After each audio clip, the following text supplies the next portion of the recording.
Turunlah sekarang hatiku sebagai baitmu, hidupku jadi bejanamu, pakai sesuai rencanamu.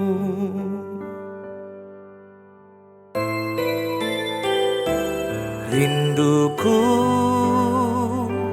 ubah hidupku, ku bawa kepadamu Tuhan, sebagai persembahan yang hidup sampai akhir hidupku. Roh Kudus penghibur dan penolongku, ku tak takut sebab Engkau ada di dalamku. Kau ubah dukaku menjadi sukacitaku. Roh Kudus, Kau hadir di sini.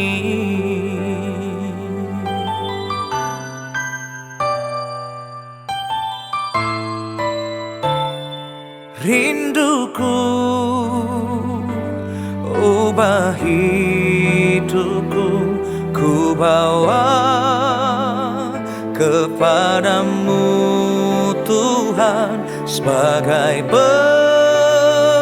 persembahan yang hidup sampai akhir hidupku. Roh Kudus penghibur dan penolongku, ku tak takut sebab Engkau ada di dalamku. Kau ubah dukaku menjadi sukacitaku. Roh Kudus, Kau hadir di sini.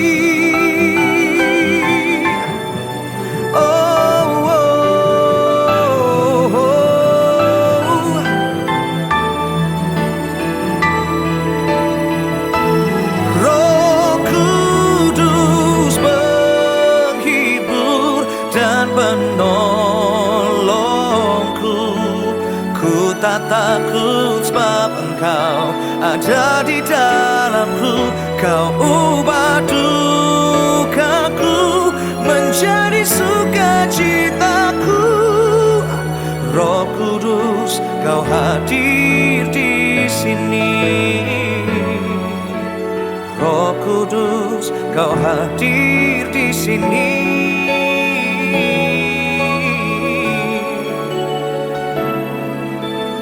Roh Kudus, Kau hadir di sini.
Saudara percaya Tuhan sumber kuat kita, amin. Kalau Tuhan sumber kuat kita akan terbang bersama Tuhan. Apapun yang teman-teman hadapi, saudara yang hadapi percayalah bersama Tuhan kita bisa melewatinya, amin. Ku kan terbang tinggi di awan bersamamu. dalam kemuliaan. Yes. Sebab firman-Mu, amin, teguh menopang. Ku kan aman di dalam Tuhan.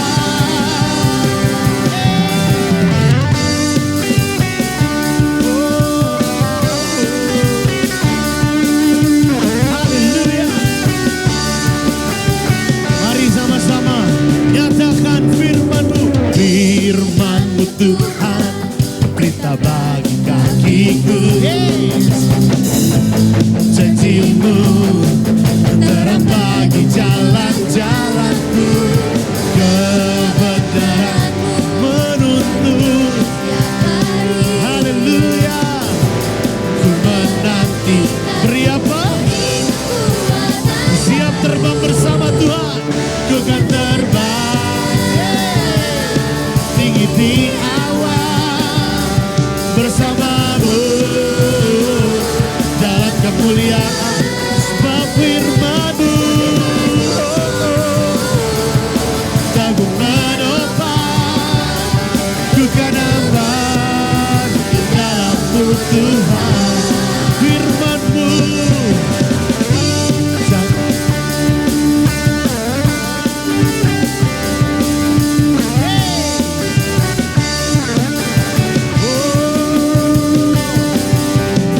Firman-Mu Tuhan, berita bagi kakiku.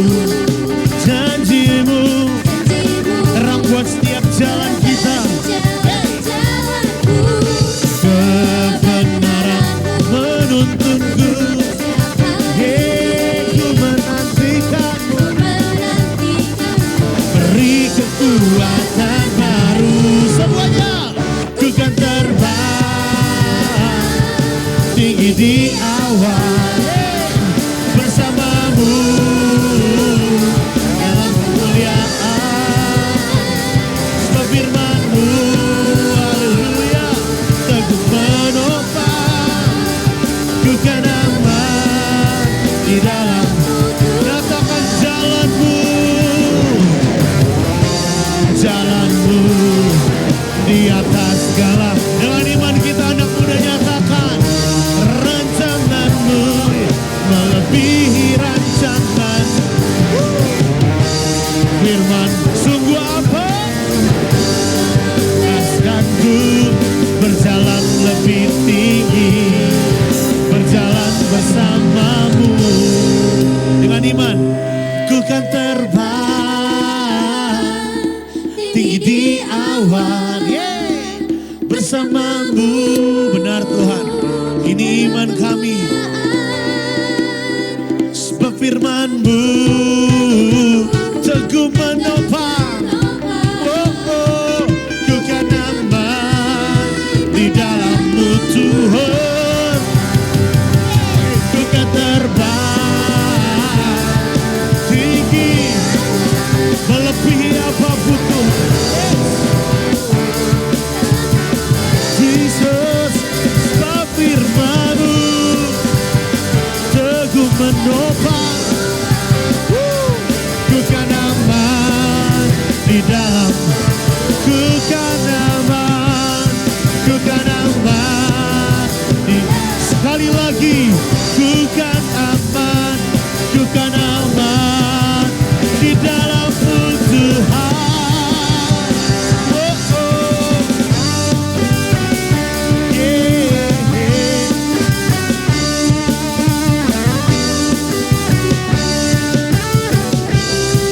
Haleluya. Berikan tepuk tangan terbaik untuk Tuhan kita. Haleluya. Silakan duduk, saudara dikasih oleh Tuhan. Makasih Tuhan.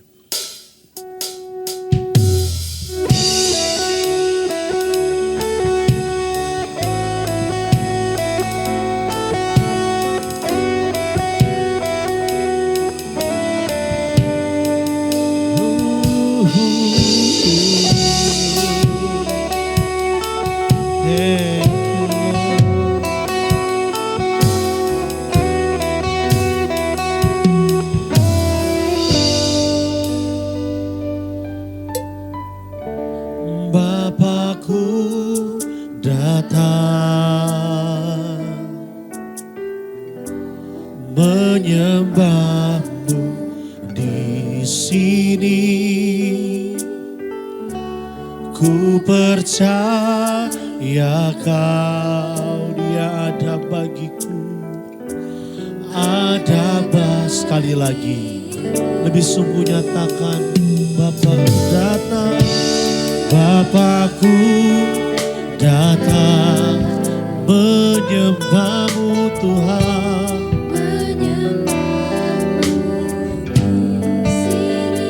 Ku percayakan ada bagiku, ada bagi. Tak usah ku takut, tak usah ku takut, sebab biar menjadi pengakuan kita. Tidak usah kita bimbang, sebabnya di dalamku. Tak usah ku cemas, kau menghiburku lagi. Tak usah ku takut, lebih lagi nyatakan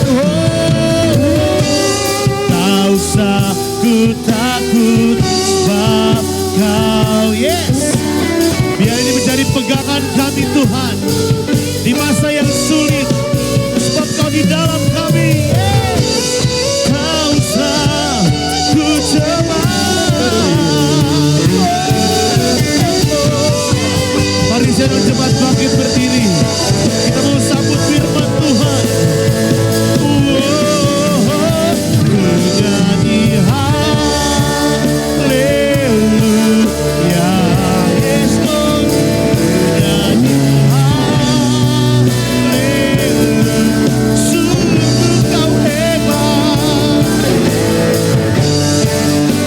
ajaib perkasa, amin. Perbuatanmu ku nyanyi haleluya, haleluya, amin. Benar Tuhan, sungguh kau hebat, ajaib perkasa perbuatanmu, ku nyanyi haleluya. Thank you Jesus, ini kami Tuhan, sebab kau hebat, sungguh kau hebat, ajaib perkasa berbuat. Sekali lagi dengan imanmu ku nyanyi haleluya Jesus,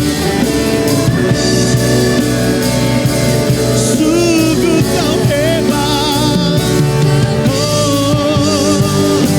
ajaib perkasa perbuatan.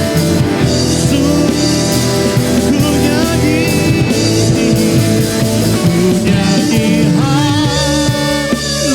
haleluya Jesus, ku nyanyi haleluya, haleluya. Sungguh kau hebat, ajaib perkasa perbuatanmu di hidupku.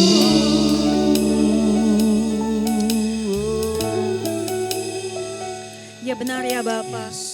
Pada sore hari ini Tuhan, kami mau katakan Tuhan, Engkau Allah yang hebat Tuhan. Allah yang perkasa Tuhan di dalam setiap kehidupan kami ya Bapa. Terima kasih Tuhan untuk hari ini Tuhan, kalau kami boleh kembali Tuhan ke tempat ini Tuhan. Kalau kami Tuhan masih diberikan kesempatan Tuhan untuk boleh mendengarkan firman-Mu Tuhan. Bapak biarlah Tuhan pada sore hari ini setiap kami Tuhan yang datang ke tempat ini Tuhan. Mungkin hari ini Tuhan kami datang Tuhan dengan segala permasalahan kami Tuhan. Mungkin pada sore hari ini Tuhan, kami datang dengan segala pergumulan kami Tuhan. Yang dimana Tuhan kami tidak tahu Tuhan untuk mendapatkan jawabannya Tuhan. Tapi pada hari ini Tuhan, pada saat kami datang Tuhan, kami duduk diam di kaki-Mu Tuhan. Kami mau meletakkan Tuhan setiap permasalahan kami. Kami mau letakkan setiap pergumulan kami Tuhan di bawah kaki-Mu Tuhan. Ketika kami tidak dapat menemukan jawabannya Tuhan di dalam dunia ini Tuhan. Ketika kami tidak dapat menemukan jawabannya Tuhan kepada siapapun Tuhan. Karena kami tahu Tuhan, hanya Engkaulah Allah Tuhan yang bisa memberikan setiap solusi. Hanya Engkaulah Allah yang bisa memberikan setiap kami jawaban Tuhan atas segala persoalan kami ya Bapa. Biar Tuhan pada sore hari ini Tuhan, kami mau mempersiapkan setiap hati dan telinga kami Tuhan. Untuk boleh mendengarkan firman-Mu Tuhan pada sore hari ini Tuhan. Untuk menerima sebagian yang terbaik daripada Engkau ya Tuhan. Berbicaralah kepada setiap kami Tuhan, pribadi lepas pribadi. Bersabdalah ya Bapa kepada anak-anak-Mu Tuhan di tempat ini ya Bapa. Dan juga Tuhan Engkau pakai hamba-Mu ini Tuhan yang tidak ada apa-apanya Tuhan. Biarlah Engkau urapi Tuhan setiap lidah bibir hamba-Mu ini Tuhan. Biar setiap kata-kata Tuhan yang keluar Tuhan, itu berasal dari maksud isi hati-Mu Tuhan yang mau Engkau sampaikan pada sore hari ini Tuhan. Kepada anak-anak-Mu Tuhan di tempat ini ya Tuhan. Berbicaralah kepada setiap anak-anak-Mu Tuhan. Terima kasih Tuhan, kami mau menyerahkan Tuhan waktu kami ini ke dalam tangan-Mu Tuhan. Mempersiapkan setiap untuk menerima yang terbaik daripada Engkau. Mari semua yang siap menerima kebenaran firman Tuhan, kita sama-sama mau katakan amin, haleluya. Silakan duduk semuanya. Shalom semuanya. Aduh kok lemes sekali. Shalom. Masih semangat ya. Mungkin memang kalau jam-jam segini itu biasa jam-jam rawan. Saya pun juga ngantuk karena dari pagi. Tapi lebih luar biasanya pemain musik kita WL dan pemain musik dari pagi itu luar biasa sekali. Tema kita di bulan September ini yaitu tema bulanan yaitu iman merindukan pimpinan Roh Kudus. Kalau kita sebagai umat yang percaya yang sudah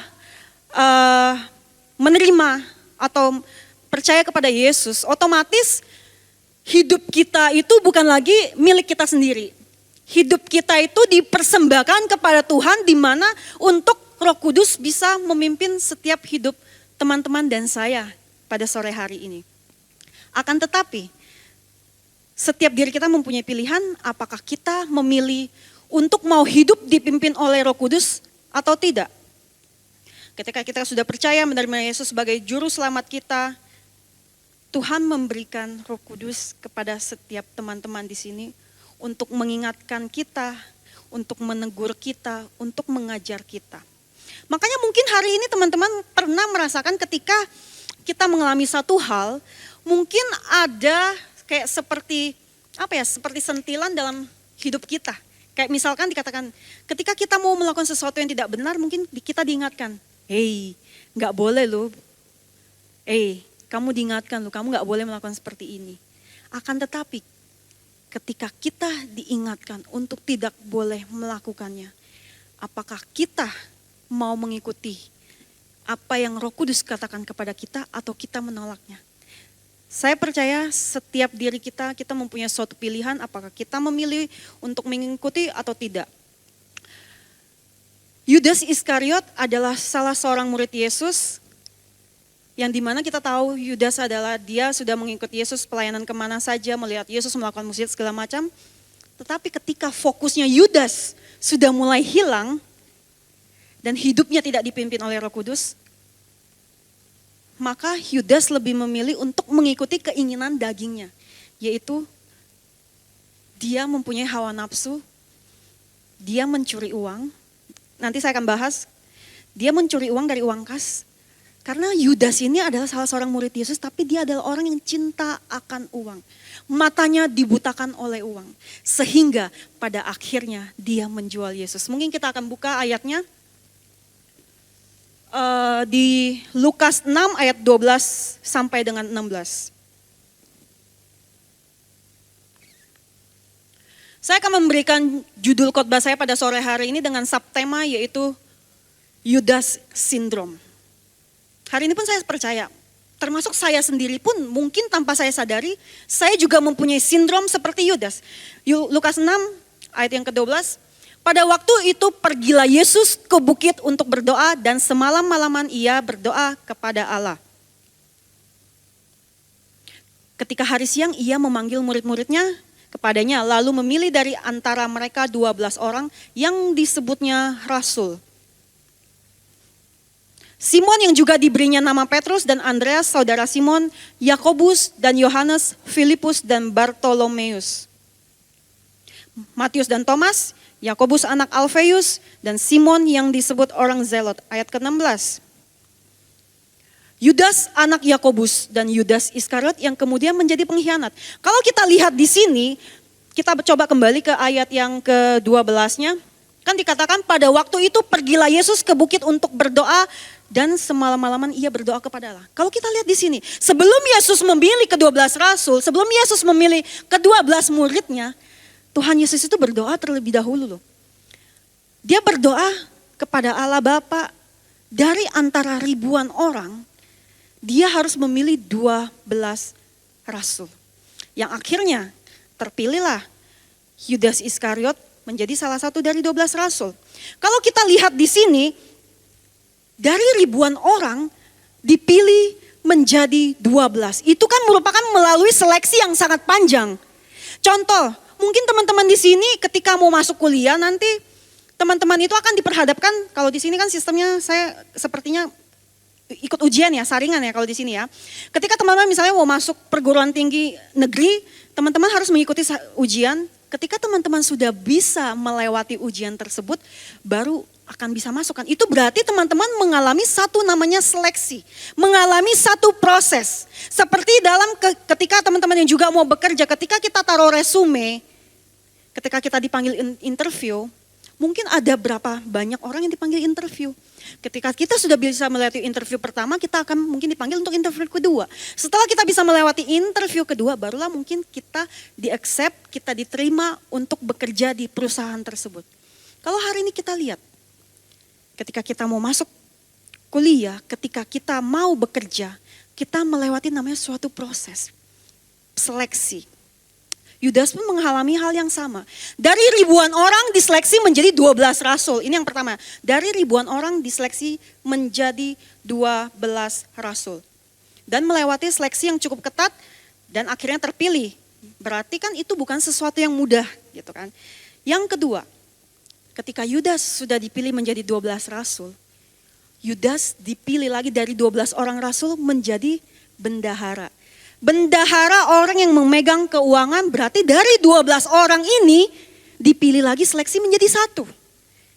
Kita lihat, berarti Yudas diberikan tanggung jawab oleh Yesus yang sangat luar biasa loh. Dari 12 dipilih lagi menjadi satu untuk memegang keuangan, untuk menjadi bendahara. Kalau kita lihat di sini, tanggung jawab yang Yesus berikan kepada Yudas, itu bukan tanggung jawab yang main-main. Sama seperti hari ini mungkin yang sudah menjadi orang tua. Ketika kita mempunyai orang tua kita itu diberikan tanggung jawab untuk membesarkan kita, anak-anaknya, sampai besar nanti mungkin kuliah segala macam. Karena tugas sebagai orang tua itu tidak mudah. Jadi janganlah kita durhaka sama papa mama kita. Saya kasih satu contoh. Di Australia saya bekerja di satu childcare. Kalau childcare itu mungkin istilahnya di sini tempat penitipan anak lah ya. Istilah gampangnya lah, istilah kasarnya. Kalau kita di sana dibilang childcare, di sini dikatakan tempat penitipan anak. Saya itu agak kaget. Ketika saya belajar itu dikatakan seperti ini. Kalau di Australia itu kan sistemnya semua orang mempunyai hak yang sama. Is everyone has a human rights. Even anak kecil, mau dia dari cuma berapa bulan, berapa tahun, itu semua mempunyai hak yang sama. Jadi ketika saya belajar, guru saya berkata seperti ini. Kalau di childcare itu, anak laki-laki, anak balita mungkin umur 3-4 tahun, laki-laki, kalau di sana kan biasa kayak ada acara, mereka tuh dress up. Kalau anak laki-laki, mereka mau dress up princess loh. Kalau sini kan princessnya kita kan berarti perempuan toh. Mereka diizinkan untuk dress up seperti princess. Saya bilang, masa sih? Yes, karena kita tidak bisa bilang no untuk anak kecil. Kalau di dalam pikiran saya yang tertanam, Tuhan menciptakan laki-laki dan perempuan. Laki-laki berarti ya laki-laki, perempuan ya perempuan gitu kan, wanita ya wanita. Tetapi ketika saya belajar, karena saya sebagai, kalau di sana bilangnya guru atau educator, saya nggak bisa bilang tidak. Saya bilang Tuhan, bagaimana saya yang mengambil ajaran-ajaran Kristus, bagaimana saya bisa menerapkan di childcare. Tapi saya tidak bisa. Karena peraturan di Australia itu seperti itu. Jadi ketika mereka mau, anak laki-laki mau dress up seperti princess, yes, kita tidak bisa bilang no. Dan saya tidak bisa merubah peraturan seperti itu. Makanya kenapa orang tua tuh punya tanggung jawab yang sangat besar sekali. Mungkin ketika kita pikir kita sudah punya anak nanti, anak kita cuma hanya taruh di Sunday school, nggak kita ajarin apa-apa, nggak bisa. Tetapi ketika anak kita titipkan di Sunday school, setelah pulang kita masih harus memberikan pengertian-pengertian supaya anak ini kita didik menjadi anak yang bertumbuh dengan dewasa. Makanya ketika saya dengar anak laki-laki boleh dress up seperti princess, saya bilang Tuhan, saya nggak tahu, saya nggak bisa berkata apa-apa karena saya bekerja di sana, saya tidak bisa merubah semuanya itu. Poin saya yang pertama itu adalah Yudas dipilih dan diberikan kuasa. Kita buka di Lukas 9 ayat 1 sampai dengan kedua. Kita baca ayat berikutnya. Maka Yesus memanggil ke-12 muridnya lalu memberikan tenaga dan kuasa kepada mereka untuk menguasai setan-setan dan untuk menyembuhkan penyakit-penyakit. Ayat kedua. Dan ia mengutus mereka untuk memberitakan kerajaan Allah dan untuk menyembuhkan orang. Kalau kita lihat setelah Yudas dipilih menjadi rasul, terpilih lagi menjadi seorang bendahara. Diberikan kuasa untuk menyembuhkan orang sakit. Diberikan kuasa untuk mengusir setan. Betapa besarnya tanggung jawab hari ini yang Yudas miliki saat ini. Akan tetapi ketika Yudas hidupnya tidak fokus lagi dan tidak dipimpin oleh Roh Kudus. Kita tahu end up-nya apa yang terjadi kan? Dia menjual Yesus hanya karena uang. Makanya hari ini banyak sekali orang di dunia itu mungkin karena merasa apa yang dimiliki itu tidak cukup, dia akan mencari sesuatu yang lebih dan lebih. Kalau saya katakan hari ini materi itu tidak akan pernah cukup. Ketika kita mungkin diberikan segini, kita bisa hidup gak bisa. Mungkin ketika kita diberikan lebih lagi, kita juga akan selalu merasa kurang, kurang, dan kurang. Karena kenapa? Yang namanya manusia, kita tidak pernah puas akan yang namanya apa yang kita miliki. Hari ini kalau teman-teman dan saya hari ini kita tidak bersyukur dengan apa yang kita miliki, kita tidak akan pernah merasa puas. Yudas dipilih dan diberikan tanggung jawab. Mungkin hari ini kita berkata, hari ini kita diberikan pelayanan, kita dipercayakan suatu pelayanan, penggembalaan segala macam. Kita punya tanggung jawab gak? Yes, kita punya tanggung jawab. Kita diberikan kuasa? Yes, kita juga diberikan kuasa.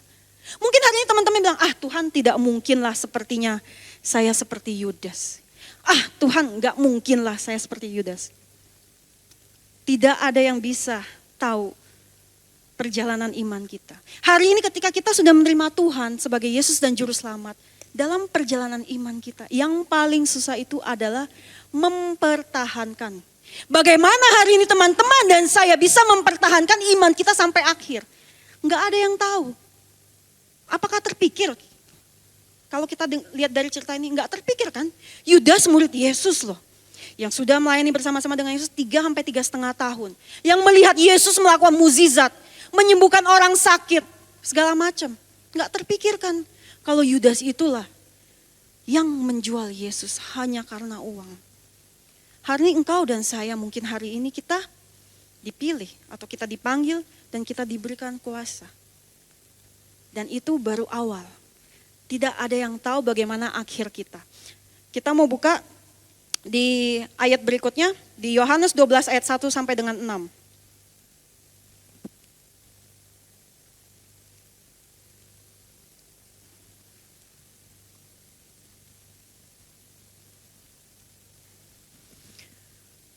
Hari sebelum Paskah, Yesus datang ke Betania, tempat tinggal Lazarus yang dibangkitkan Yesus dari antara orang mati. Di situ diadakan, ayat 2, sorry. Di situ diadakan perjamuan untuk dia dan Marta melayani. Sedang salah seorang yang turut makan dengan Yesus adalah Lazarus. Maka Maria mengambil setengah kati minyak narwastu murni yang mahal harganya, lalu meminyaki kaki Yesus dan menyekanya dengan rambutnya, dan bau minyak semerbak di seluruh rumah itu. Tetapi Yudas Iskariot, seorang dari murid-murid Yesus yang akan segera menyerahkan dia, berkata, mengapa minyak narwastu ini tidak dijual 300 dinar dan uangnya diberikan kepada orang miskin? Ayat ke-6. Hal itu dikatakannya bukan karena ia memperhatikan nasib orang-orang miskin, melainkan karena ia adalah seorang pencuri. Ia sering mengambil uang yang disimpan dalam kas yang dipegangnya. Kalau kita lihat, ketika dia berkata, kenapa sih minyak ini enggak kita jual aja supaya kita menghasilkan uang? Tetapi Yudas melakukannya bukan karena dia memikirkan orang-orang miskin. Tetapi dia bermaksud ketika dia sudah mendapatkan uang tersebut, dia bisa mengambilnya. Uang, sekarang kan dia bendahara, dia yang pegang keuangan dia bisa ambil. Ini kalau saya bilang Yudas ini mungkin mirip-mirip sama kita ya. Kita ini adalah Yudas-Yudas zaman now. Kenapa? Apapun yang kita pikir kita bisa jadikan uang, apapun kita pikir yang bisa kita jadikan cuan, kita bakal lakukan. Termasuk mungkin saya juga saat ini. Yudas-Yudas zaman now. Kenapa? Karena saya sibuk bekerja, minggu lalu saya sudah bawakan bagaimana kita bisa mempunyai hati seperti seorang Maria di dalam dunia Marta. Karena kita semua ini sibuk bekerja, kita sibuk mencari uang. Kita sibuk mana yang bisa kita jadikan cuan. Kalau saya nggak tahu di sini terakhir itu beberapa bulan lalu ada istilah passive income di sini, teman-teman pernah dengar? Nggak tahu ya, heboh gak kalau di Indonesia. Kalau kita di Sydney sana itu lagi heboh namanya passive income. Saya kurang mengerti kan apalah segala macam. Saya apa itu passive income? Mereka itu bilang seperti ini. Kalau passive income itu kita tidak usah bekerja, tetapi kita dapat masukan. Saya bilang masa sih? Apakah ada seperti itu? Jadi sempat heboh passive income, tidak bekerja tetapi dapat uang. Nah, kita sebagai manusia itu kita selalu memutar otak. Bagaimana hari ini kita bisa menghasilkan uang? Berapa yang harus kita cuan hari ini? Kalau misalnya hari ini saya nggak cuan segini, saya akan rugi. Hari ini pun sama dengan Yudas. Mungkin kita ini adalah Yudas-Yudas zaman now. Yudas-Yudas zaman sekarang yang tanpa kita sadari. Yudas berpikir kalau minyak itu dijual, dia mendapatkan uang. Dia bisa memakai uang tersebut. Karena Yudas itu adalah orang yang cinta uang. Hari ini kalau kita menjadi orang yang cinta uang, kita buta akan segalanya. Bukannya hari ini saya tidak pernah berkata, kita tidak boleh kaya, no. Terserah teman-teman mau bekerja apa, mau jadi silakan. Tapi hari ini kita harus tahu prioritas kita. Jangan karena uang kita dibutakan seperti Yudas. Kenapa? Karena Yudas itu sudah hidup di dalam dikuasai hawa nafsu. Karena sudah tidak ada pimpinan Roh Kudus dalam hidupnya Yudas, mungkin Yudas diingatkan, mungkin ya. Tetapi dia menolak. Sehingga ketika Roh Kudus sudah mengingatkan tapi dia tidak mengikuti apa yang dikatakan Roh Kudus, dia mulai berbelok. Saya kasih satu kesaksian, ketika satu hari, kalau tempat saya bekerja itu kan buka 7 hari, jadi tidak tutup. Saya biasanya itu hari Minggu itu saya selalu minta tidak bekerja. Terserah mau kasih saya kerja dari Senin sampai Sabtu segala macam boleh. Tetapi Minggu itu saya bilang saya minta untuk tidak bekerja. Pada satu hari, di tempat kerja saya itu kekurangan orang dan itu pas hari Minggu. Kalau hari Minggu itu kita stafnya lebih dikit, jadi karena rame kan, biasa hari Minggu itu kalau di Australia sana tuh bayarnya lebih mahal gitu. Jadi kita tidak mempekerjakan banyak sekali staf. Satu hari tiba-tiba bos saya bilang seperti ini, Sinta, you working, itu hari Sabtu saya ingat, Sinta you working tomorrow. Saya bilang, no I'm not working tomorrow, it's Sunday. Saya bilang, it's my day gitu, saya bilang it's my day off. Oh oke, gitu kan. Setelah nggak lama saya sudah keluar dari tempat kerja, nggak berapa lama. Tapi kok rasanya seperti nggak enak. Apa sih? Saya bilang, Tapi kok saya ngerasa nggak damai sejahtera ya ketika saya menolak. Saya tahu hari Minggu itu, dan pas memang hari Minggu itu paginya saya tidak pelayanan, saya tidak ada tugas. Tapi hati ini seperti tidak enak gitu. Akhirnya saya bilang, saya chat, saya SMS, ya udah besok saya kerja. Saya bilang mau jam berapa gitu kan. Dia bilang, oh ya udah kamu kerja. Dia tahu bahwa saya itu tahu saya ada gereja. Dia bilang ya udah kamu kerja aja dari jam 10 sampai jam 3. Jadi cuma 5 jam, kayak cuma cover break lunch doang gitu. Coba boleh tolong buka ayatnya di kalau yang bilang kalau apa sih? Kalau engkau melayani, berarti engkau melayani saya gitu.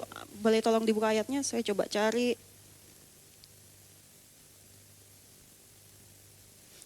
Jadi intinya itu ketika kita kayak membantu orang, kita menjenguk orang di penjara, itu berarti artinya tuh kita melayani Yesus gitu kan.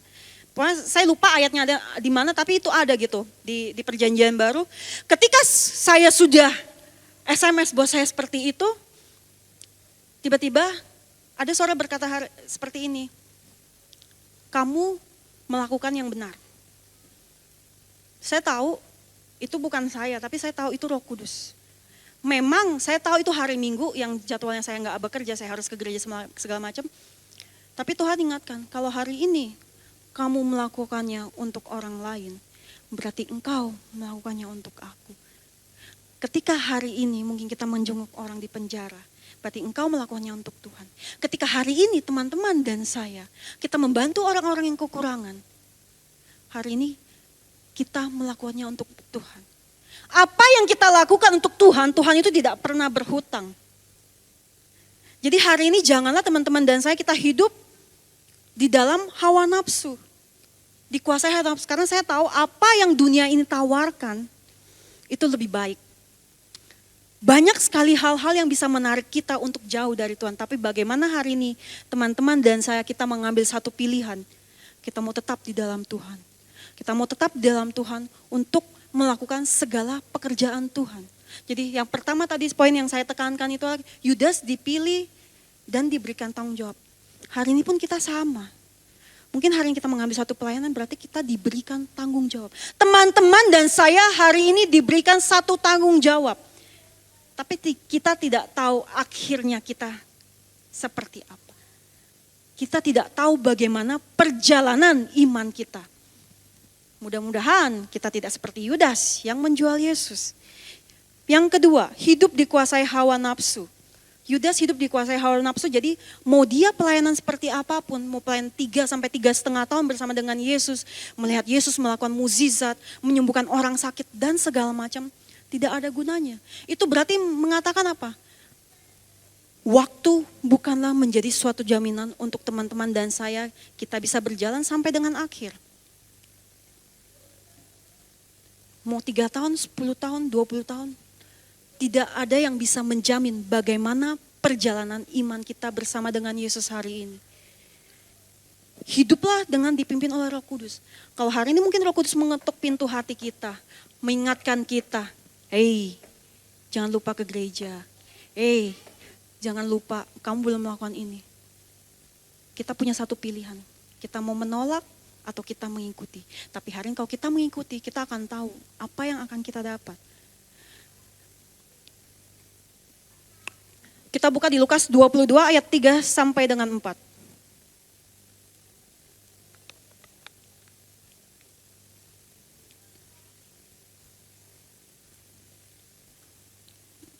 Lukas 22 ayat 3. Maka masuklah iblis ke dalam Yudas yang bernama Iskariot, seorang dari ke-12 murid itu. Ayat keempat. Lalu pergilah Yudas kepada imam-imam kepala dan kepala-kepala pengawal bait Allah dan berunding dengan mereka. Bagaimana ia dapat menyerahkan Yesus kepada mereka. Kita lihat. Saat itu Yudas, karena hidupnya sudah tidak fokus. Tidak ada di Roh Kudus lagi. Roh Kudus tidak ada dalam hidup dia. Yudas dirasuki oleh iblis. Kita lihat saya.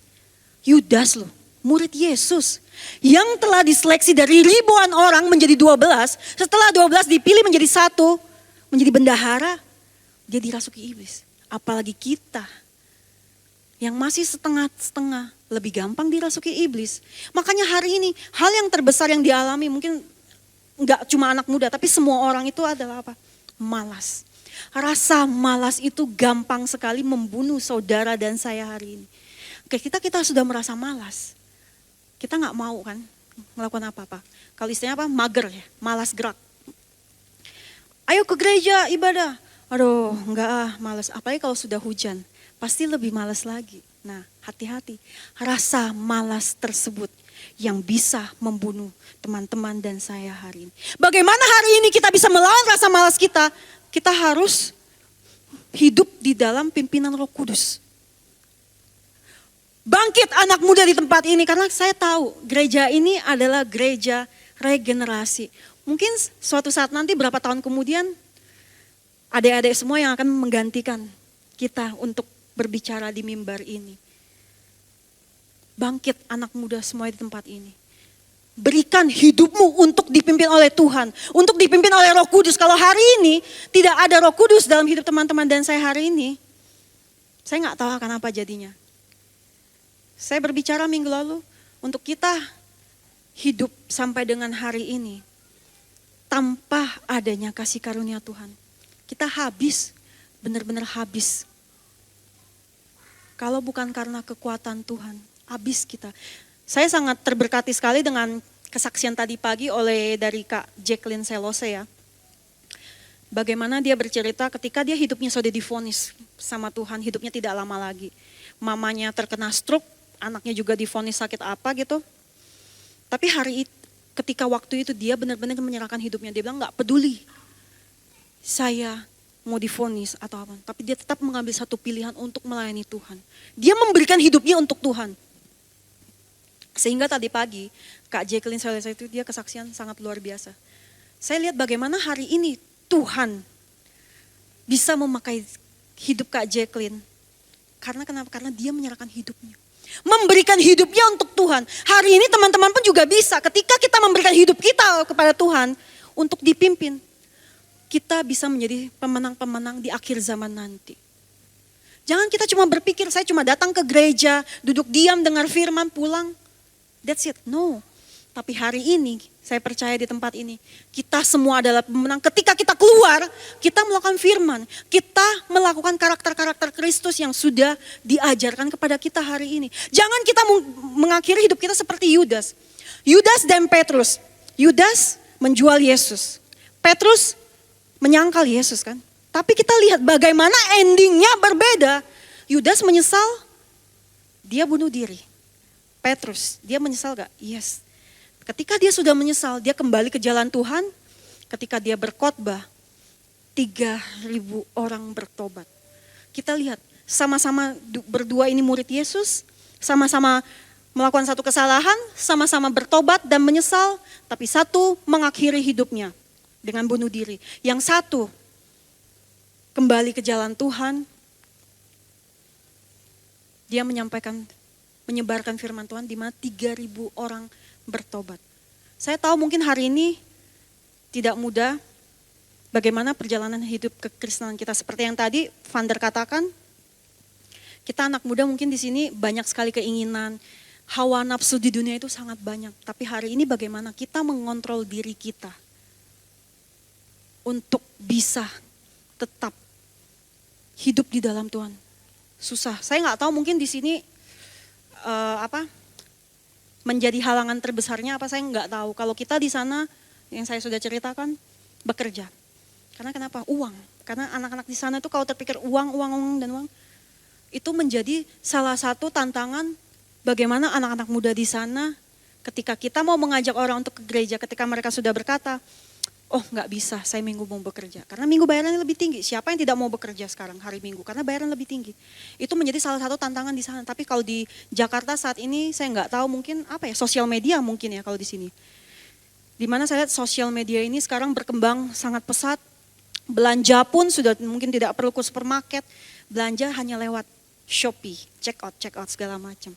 Instagram, Facebook segala macam. Tapi hari ini jangan kita terlena dengan apa yang saat ini dunia tawarkan. Dunia bisa menarikmu untuk jauh dari Tuhan. Dunia bisa menawarkan sesuatu yang memang kelihatannya lebih enak dari apa yang hari ini bisa Tuhan berikan. Tetapi ketika kita mengambil tawaran dari dunia, akhirnya kita tidak tahu seperti apa. Kita gak mempunyai ending yang bagus mungkin nanti. Atau mungkin kita seperti Yudas. Makanya hari ini, engkau dan saya hari ini kita jangan bangga. Tuhan, hari ini saya sudah melayani. Tuhan, saya sudah ikut Tuhan lu 10 tahun. Gak mungkinlah Tuhan saya seperti Yudas. Gak mungkinlah Tuhan saya seperti Petrus. Jangan kita sombong. Makanya saya berkata saat ini pun mungkin saya ada sindrom-sindromnya Yudas di dalam hidup saya. Yang tanpa saya sadari. Yang tanpa saya tahu. Mungkin yang orang lain lihat. Jangan pernah kita beranggapan kita ini lebih hebat dari siapapun. Kita ini masih butuh Tuhan. Tuhan itu yang tidak butuh kita. Tapi kita yang butuh Tuhan. Mari anak muda di tempat ini, anak-anak yes bro. Berikanlah hidupmu untuk Tuhan. Mungkin hari ini kita bayar harga.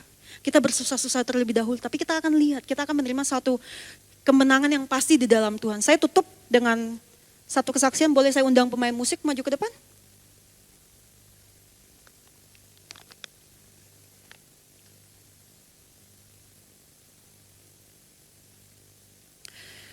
Banyak sekali yang Tuhan sudah lakukan dalam hidup saya yang sebenarnya gak pernah saya pikirkan. Kalaupun saya sudah di Australia dari 2012, berarti sudah 10 tahun saya di Australia. Gak pernah terpikirkan dalam hidup saya itu bisa berangkat ke Australia, saya sekolah, bekerja segala macam. Dan akhirnya saya bisa masuk ke dalam satu pelayanan di dalam gereja Best Sydney. Ketika tahun 2017, saya mengambil satu keputusan, saya masuk ke dalam sekolah teologi, saya ambil bagian ministry. Ketika saya baru sekolah 1 bulan, saya dapat berita kalau papa saya meninggal. Papa saya meninggal setelah 1 bulan, saya masuk sekolah teologi, 1 bulan setelah saya berulang tahun juga, 1 bulan kemudian papa saya meninggal. Ketika itu secara manusia gak mungkin saya gak bertanya kepada Tuhan, Tuhan apa sih maksud Tuhan? Kenapa semua ini harus terjadi? Secara manusia itu pasti ada lah gitu kan. Waktu itu saya cuma berdoa, Tuhan saya mau pulang ke Indonesia, saya berharap semua dilancarkan. Dan puji Tuhannya, saya dapat berita itu jam 2 subuh di Jakarta, berarti jam 6 pagi di Sydney. Saya dapat berita kabar papa saya meninggal udah gak ada. Saya cari tiket, saya minta tolong teman saya untuk cari tiket. Karena saya harus packing, saya bilang tolong bantu saya cari tiket. Karena saya udah nggak punya fokus lagi untuk bisa cari tiket. Akhirnya puji Tuhannya saya dapat tiket jam 10 pagi saya terbang. Jam 10 pagi saya terbang dari Sydney, saya transit Singapura ke Jakarta. Ketika saya sudah di Jakarta, saya dijemput sama sepupu saya. Di dalam mobil saya cuma berdoa, Tuhan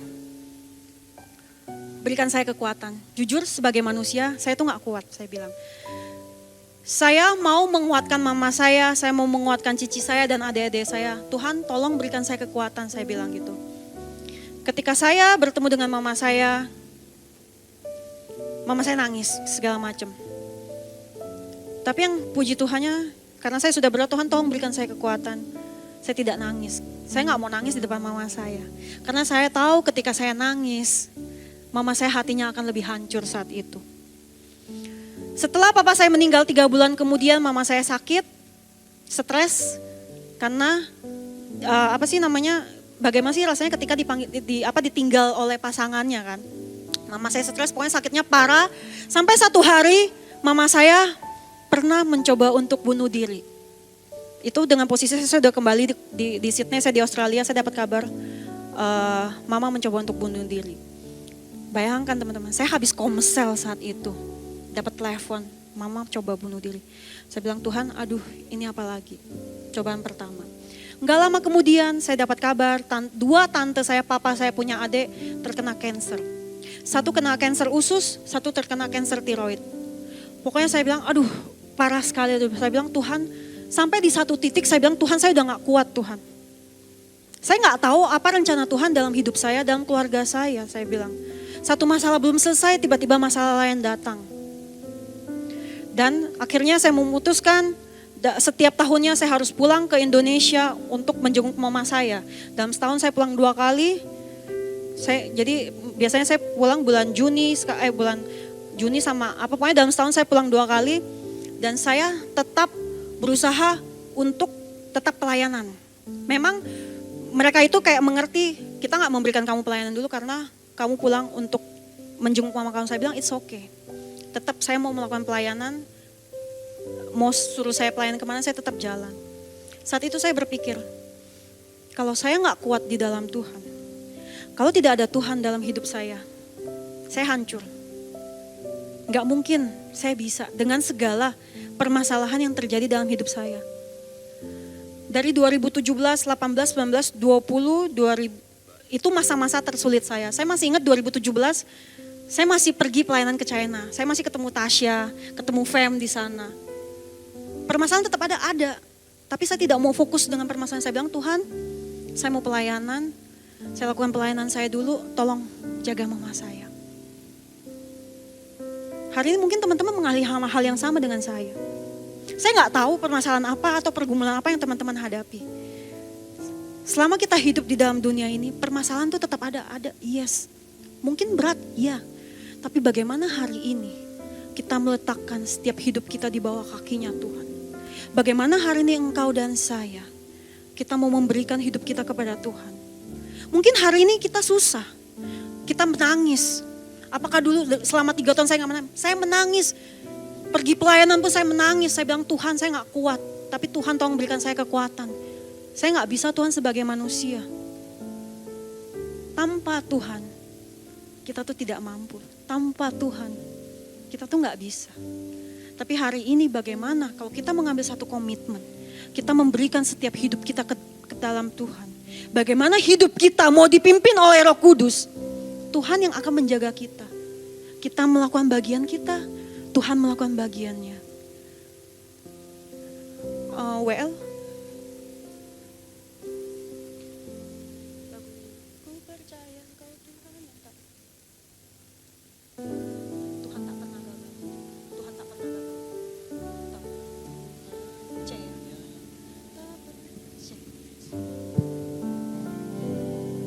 Saya mau mengajak kita semua, mungkin kita mau merenung sedikit. Ketika satu malam saya berdoa sama Tuhan, ketika saya bilang, Tuhan saya udah gak kuat, kenapa Tuhan mengizinkan banyak sekali persoalan yang terjadi dalam hidup saya. Saya harus melayani, saya harus fokus ke mama saya, urus gereja segala macam. Saya diberikan satu jawaban, lagu Tuhan tak pernah gagal. Tiba-tiba itu bisa terlintas di dalam benak saya percaya Tuhan berbicara kepada saya. Tuhan kita itu bukanlah Tuhan yang gagal. Dia itu adalah Allah yang Alfa dan Omega. Dia adalah Allah yes dan amin. Mari kita mau nyanyikan lagu ini.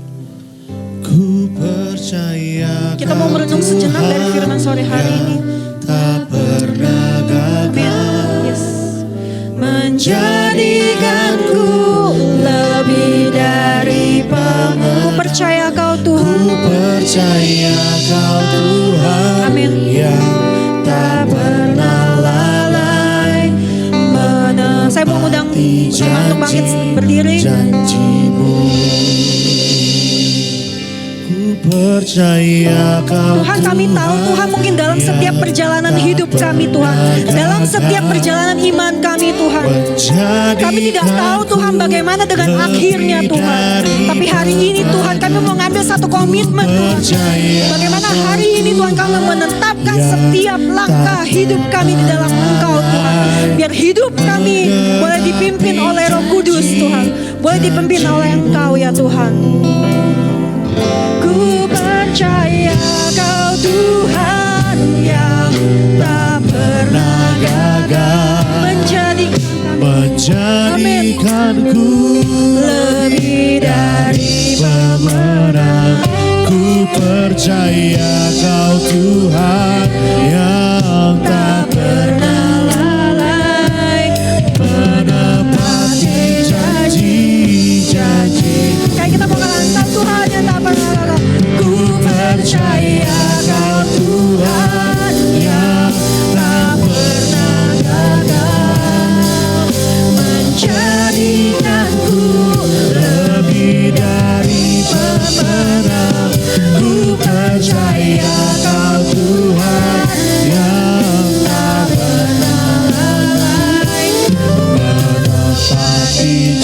janji-janji-Mu. Yes, benar ya Bapak, Engkau adalah Allah Tuhan yang gak pernah gagal. Rencana-Mu Tuhan itu iya dan amin Tuhan. Mungkin hari ini Tuhan kami tidak bisa melihat setiap rencana-Mu Tuhan dalam kehidupan kami Tuhan. Kami merasa Tuhan bahwa hidup kami susah Tuhan.